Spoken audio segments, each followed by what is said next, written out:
بعض لوگ ماں اور باپ میں تفریق کرتے ہیں. آپ کی اماں اور ابا کی نہیں بن سکی, ان کی آپس میں ان بن ہے.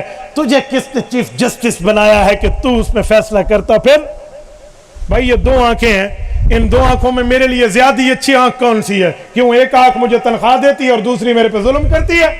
اجی تیرے لیے دو آنکھیں ہیں, تیرے ماں باپ ہیں, تو کون ہے تفریق کرنے والا؟ ان کی ان بن میں تو نے اپنے لیے کوئی ذوق اور مفادات کا راستہ نہیں نکالنا. تو نے احترام دینا ہے, تو نے مقام دینا ہے, تو نے مرتبہ دینا ہے. یاد رکھ, اگر یوں نہیں کرے گا رب موت سے پہلے تیری زندگی سے نکال کے دکھائے گا. کر لے جو کچھ کرنا ہے, آخر موت ہے, ہو جائے گا. میں اللہ کے گھر میں بیٹھا ہوں, میں چشمدید واقعہ پیش کر رہا ہوں. میں ایک مرتبہ ایک جنازہ پڑھانے کے لیے گھر سے نکل رہا تھا. ایک بوڑھا بزرگ ایک آدمی کے سہارے میرے پاس آیا. مفتی صاحب مسئلہ پوچھنا سی. میں نے کہا چاچا جان آپ بیٹھیں, آپ مدرسے میں بیٹھیں, آپ کی بچے خدمت کرتے ہیں, میں ایک جنازہ پڑھا کے آ رہا ہوں. کہا جی ٹھیک ہے. میں جنازہ پڑھا کر نکلنے لگا تو وہاں ایک اور بزرگ مجھے ملے. کہا حضرت تھوڑا ٹائم آپ کے ساتھ گزارنا چاہتا ہوں. میں نے کہا آئیے. وہ بھی میرے ساتھ آ گئے. ہم دونوں اکٹھے مدرسے پہنچے اور یہ بزرگ بھی بیٹھے تھے, اور اتفاق سے ان دونوں بزرگوں کے آپس میں جان پہچان بھی نکل آئی. ایک شہر کے ہیں تو ملتے رہتے تھے. میں نے کہا جی دسو کی مسئلہ ہے؟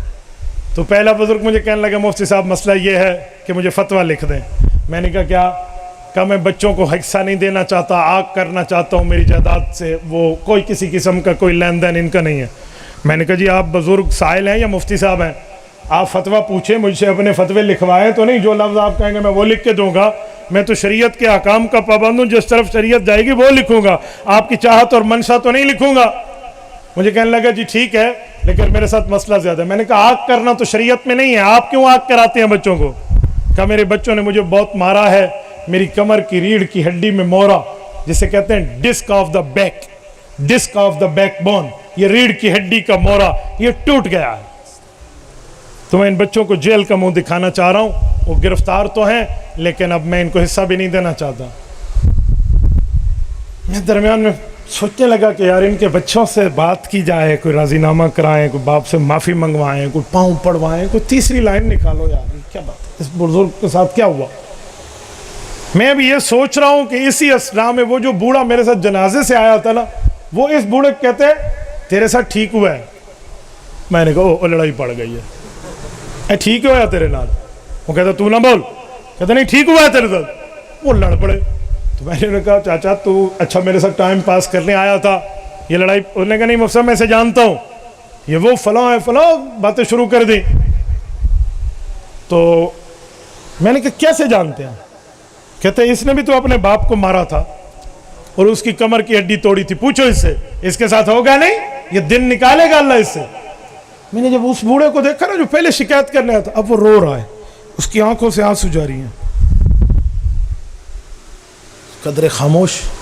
کچھ ٹائم کے بعد وہ سر اٹھا کے کہتے ہیں مفتی صاحب یہ بندہ ٹھیک کہہ رہا ہے, مجھ سے غلطی ہوئی تھی, میری عمر 24 سال تھی, بس باپ پر غصہ آیا تھا, ہم نے اسے مار کے گھر سے نکال دیا تھا. اس وقت 24 سال تھی, آج اس بوڑھے کی عمر تقریباً 84 سال ہے. ذرا گنیے نا, 34 44 54 گنیے, 64 74 84 60 سال. 60 سال کے بعد اللہ نے اس سے بدلہ نکالا ہے. ماں باپ کی نافرمانی وہ ہے جو تمہیں موت سے پہلے یوں ادا کرنی پڑے گی. میرے دوستو کیا بیٹھے ہیں؟ میں ایک جگہ ایک گھر میں بیٹھا تھا, باپ بھی بیٹھے, بیٹا بھی بیٹھے, پوتا بھی بیٹھا, لڑائی پڑ گئی. وہ جب میرے پاس بیٹھک میں ان کی لڑائی آئی نا, تو بیٹا باپ کو کچھ بھلا برا بھلا کہہ رہا تھا. میں نے اسے سمجھایا, میں نے کہا آپ کا ابا ہے یوں نہ کہیں, بیٹا جوان تھا نا. تو وہ اپنے باپ کو غصے میں آ کر کہتے ہیں ابو آپ نے بہت غلط بات کی ہے میری بیوی کو. واہ بھائی واہ, تیری بیوی ہے, اس کی بہو نہیں لگتی, اس کا کوئی لینا دینا نہیں ہے, بہت غلط بات کی ہے, آئندہ بات کی تو میں تمہیں شوٹ کروں گا, ڈز ماروں گا, گولی ماروں گا. میں نے اس کا ہاتھ پکڑا, میں نے کہا بھائی تو نے تو کہا ہے نا گولی ماروں گا, تو نے تو صرف پرومس کیا ہے, ارادہ کیا ہے. یہ جو تیرا بیٹا ٹھہرا ہے نا اس بوڑھے کا پوتا, یہ وقت اگر اس پر آیا تو تجھے گولی ٹھونک دے گا. اس نے کہنا نہیں ہے, یہ سیکھ رہا ہے. آج دیکھ رہا ہے کہ ابا نے دھمکی دی تھی, میں نے کر گزرنا ہے, تو بھائی تھوڑا گزارا. تبارك الذي نزل الفرقان على عبده ليكون للعالمين نذيرا